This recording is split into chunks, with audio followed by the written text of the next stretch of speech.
Sinorpresa ni Alden Richards si Catherine Bernardo ng isang sweet dinner date na puno ng kilig at saya. Dinala niya ito sa isang eleganteng restaurant na may romantikong setup.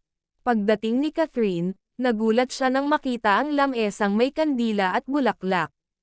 Mas lalo siyang natuwa nang iabot ni Alden ang isang malaking bouquet ng fresh roses.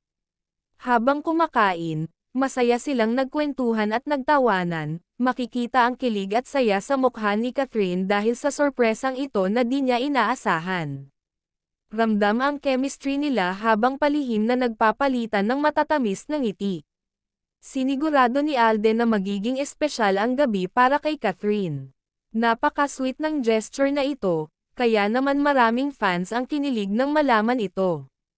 Hindi naiwasang mapansin ng netizens ang effort ni Alden para mapasaya si Catherine. Talagang naging isang hindi malilimutang gabi ang kanilang dinner date.